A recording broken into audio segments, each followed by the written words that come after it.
Hi there, I'm Louisa, and on the 3rd of May I was diagnosed with breast cancer. I went up to Oxford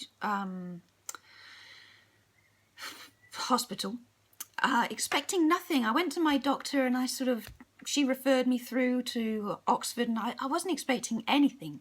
I just thought it was like a cyst or something like that, something that you read about. I googled my symptoms and Google said I'd be fine, so I thought I'd be fine.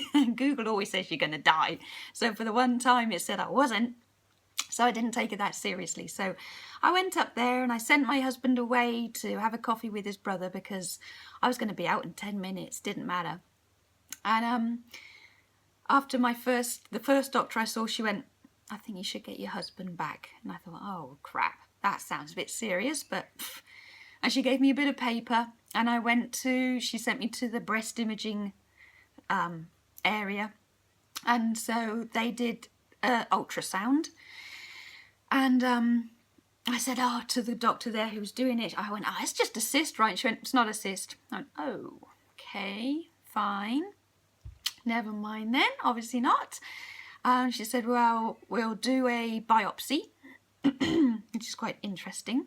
It's like a needle. I didn't look at it. Don't look at things when they're doing that sort of thing, but she sort of takes a sort of biopsy inside, and they do a local anaesthetic, so it doesn't hurt, but you just feel the sort of, well, it's not that hard, but wow, it's like being hit with a Nerf gun but being stapled at the same time. A bit strange, doesn't really hurt, but it took a bit of enduring. And I could see that there were 3 dark somethings on the ultrasound, so she took that as well. And then she said, "You're a bit young to go for a mammogram, but we'll see what we can swing." And she said, "Okay, you can go." So I went through to the mammogram, and each time it was getting a little bit more serious. And I could see that they knew what they were looking at, but they couldn't say it because it hadn't been confirmed, and they didn't want to get it wrong and then get sued or whatever. So it was just the elephant in the room got bigger and bigger as we went, because it got more obvious as they went through everything and looked further. And I could just see that they could see it, but they couldn't say it. And it all just got a lot more serious all the time. And then I got sent back, did the mammogram, got squished and stuff. That's fine, but it's just annoying because I didn't expect any of it. And then I got sent back up to the first lady, and but with her this time was the breast surgeon. So I was like, well, this is getting a little bit serious now. Husband was back with me by then. Fantastic lady. She was just so confident. She just said, whatever it is, we can deal with it. Don't worry. Don't let your mind take over from here on, because we need a week for the biopsy results. So we don't know what it is. So just keep an open mind and don't worry. I was like, oh yeah, right. We're not going to worry at all. Just felt like a bit of a death sentence at that point, because you don't know what's there. You don't know, there's something, and they were all very serious. And you sort of come home, and your little girl, I've got a little 2-year-old girl, she gives you a big cuddle. You think, oh, I don't know what's coming. But yeah, very worrying time. And from there, and the month before, I cancelled Bupa. I've been paying into Bupa for years, and I cancelled them the month before. And so I'm going through with the NHS, and it's like ticking through really fast. I went to the doctor, and less than a week I was up at the hospital. Less than a week again, I was back with the biopsy results.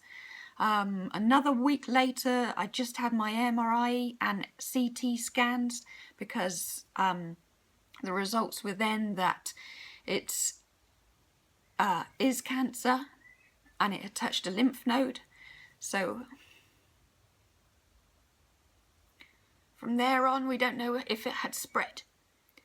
And so we don't know if it had sort of got a touch to lymph and then gone anywhere else or anything. So another week of then knowing that it's there, and from there then trying to stay calm, knowing it's in there, but not knowing how bad it all is. And then you read everything, and there's so much stuff to new terminology to take in and things. It's just a lot. And so I went back up. The CT scans take seconds, that's easy. MRI scans, they're loud, but I sort of got into it after a while. They're like really sort of, it's like bad rave music or club music. So I found myself tapping my toe at one point. It's quite funny. They put stuff in your arm to put the dye in so that they can see more stuff. I don't know. But I had one MRI, and then I went out and he put the thing in my arm, the cannula in your vein. Hate those. And then I had to wait for the MRI machine to come free again. So they left me for about half an hour, and it wasn't a waiting room, it was like a corner of the hospital kitchen. And they were utterly lovely. The people there are just really lovely. But I was on my own then, because I was in the scan, so my husband couldn't be there. So I just don't like being left alone, because you get to think too much. And I was like, and the Carpenters' music was playing some happy song, and it just felt so surreal. I was there in a hospital gown. Like 2 weeks earlier, everything was normal. None of this was on the radar. And I was like, well, how did this happen? What am I doing here? How did this happen? And it was just so surreal. Happy music playing with this thing stuck in my arm. Just so weird. And I had the other scan. It was quite loud because you have to lay forward, and then your hair goes over your ears, and then the ear defenders don't stop the noise quite so well.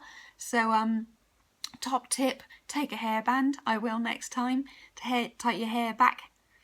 Hopefully I'll have hair still. Anyway, so the following week we went to see the oncologist, who is the person who talks about the chemotherapy. And very nice, very confident, lovely people up there. All of the people and nurses are just utterly lovely. And he just ran through everything. The scan on the rest of the body proved clear, so it has not spread yet. So next, week and a half time, I'm still waiting on a call of when I'm going in. So chemo will start. He told me the concoction of what's to come. I've got a lot to read about it. He told me to read it, and I promised I would, so I will. But yeah, going through all that, one thing he said was that I will lose my hair. There was no question about that. And so that hit me a bit. I thought there was a little bit of some people do, some people don't. But I guess with the cocktail he's giving, he says it will go. Oh, okay, fine. We'll just deal with it. That's fine. He said it's hormone driven. So it's nothing that I've been eating wrong. Because I don't smoke, I don't drink. I think I eat really well, apart from the odd sort of pizza here and there and things. He said it's hormone driven, so it's not the diet that's done it. So you can go back and live on a diet of broccoli and fish and things, but it's the hormones that are doing it, so it won't make a lot of difference. So that was quite interesting, because I was starting to juice lots of stuff. I still am, because I've discovered juicing now. That's just fantastic. Ramming vegetables through a spinning blade, that's great. Don't know how I've lived this long without doing that. It's fantastic. So yeah, going through all that.